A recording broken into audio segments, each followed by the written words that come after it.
take questions. First of all, no accident that we're here in Tarrant County. In 2018, we helped to produce a 9-point swing from the last election, which was a presidential election in 2016, becoming the first Democrat to win Tarrant County since 1994.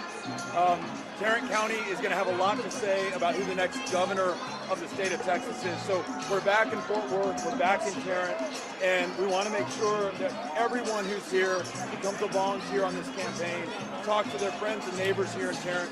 That's how we will win. A couple of quick things that I want to say. We saw more news this week of the governor pitting Texans against each other, going after the parents of trans kids in the state of Texas. We need a governor who's going to bring us together and focus on the big things: jobs, great schools, expanding Medicaid, common sense, bipartisan things that most Texans can agree on. Last thing that I want to tell you, it's a bit of news.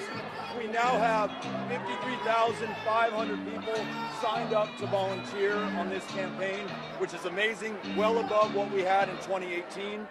And they've knocked on or called more than 4.5 million voters in Texas just over the last month. And it was the shortest month of the year. So that's really saying something. So thank you all for coming out tonight. Looking forward to answering your questions. And Chris, I'll let you lead it. The Dallas Morning News right here. Hi.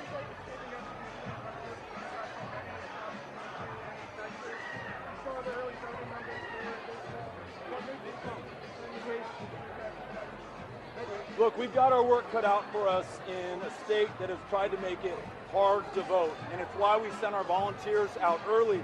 Most campaigns will keep those volunteers in reserve until the summer or the fall.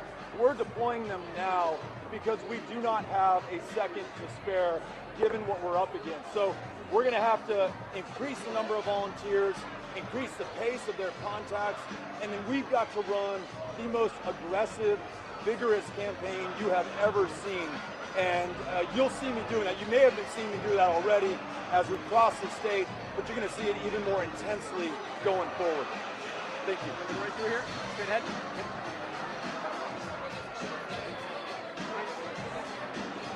Sorry?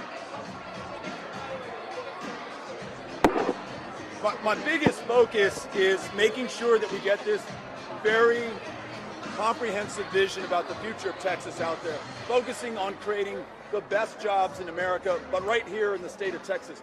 4 out of 10 working Texans do not make a living wage. That means they're working a second job or a third job, or they're on public assistance. The minimum wage is still $7.25 in the state of Texas. Working Texans need support, and I'm going to be a governor who supports them. We've got to have world-class public schools.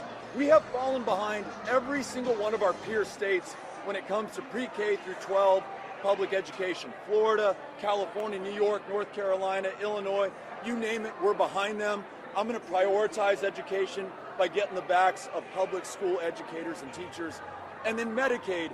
Listen, we are the least insured state in the country, which means that a lot of people in this state are still dying of diabetes, of the flu, of curable cancers. We expand Medicaid, we bring $10 billion a year into Texas. That not only connects more people with care, but it lowers our property tax bills because we're no longer paying for uncompensated care in our public hospitals. So those 3 things: great jobs, world-class schools, expanding Medicaid, that's going to be the focus. We've got Telemundo. Beto, en español, ¿qué opinas de esta nueva ley de que es más restrictiva para el voto? ¿Cómo lo sintieron hoy en la jornada electoral? Pues por eso tenemos los voluntarios que están pasando casa por casa, llamando a la gente en el teléfono para describir las reglas nuevas que tenemos en nuestras elecciones y también para ofrecer gente la oportunidad de votar en las elecciones tan importantes. Si votamos, vamos a mejorar las condiciones en el estado, la calidad de empleos, también nuestras escuelas y la oportunidad de ir a un doctor. We've got Ellie German. Ellie's right through there. There we go, Ellie.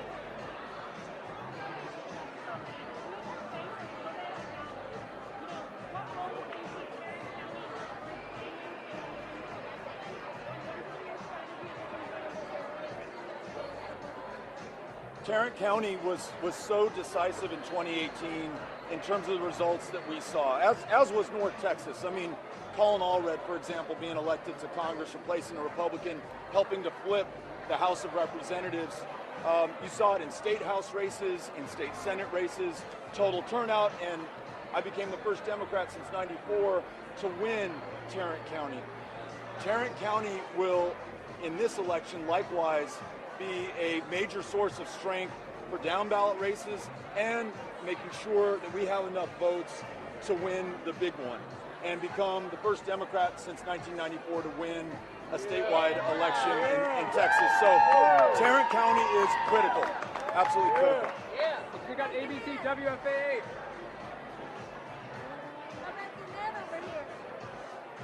Go here.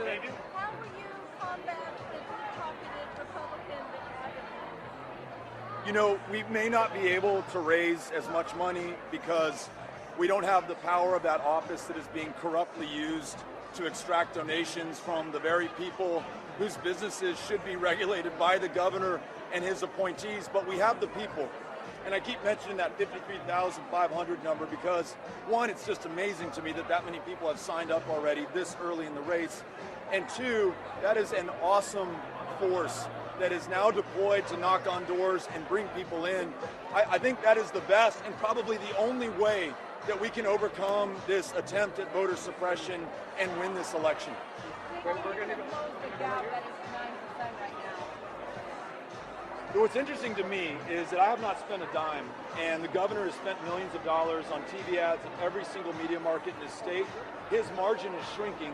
My level has stayed exactly the same. So as we continue to deploy volunteers, as we raise money from more than 150,000 grassroots donors so far, and then deploy those resources across the state, we're going to be able to close that margin and overcome it.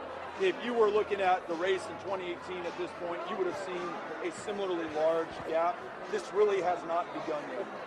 We're going to go right here to KPRC and then one more. Something, sir. Republicans were able to gain voters in 2020, particularly along the border, where so many were concerned that Democrats weren't listening to them or didn't particularly campaign there. One, is your message tonight strong enough to convince them that you're already changing their minds? And two, what will you do in your Democrat side in contrast to what they say they see in their community? I'm going to keep coming back to the border. I was just in Laredo for my 4th visit since this campaign began. After that, I was in the Rio Grande Valley. And what I'm talking about is also what I'm hearing about from the people there. Focus on jobs, on the quality of our schools, and the ability to see a doctor. These are things that appeal to us no matter where we live, but are especially important in border communities, which are among the most underfunded in the state of Texas.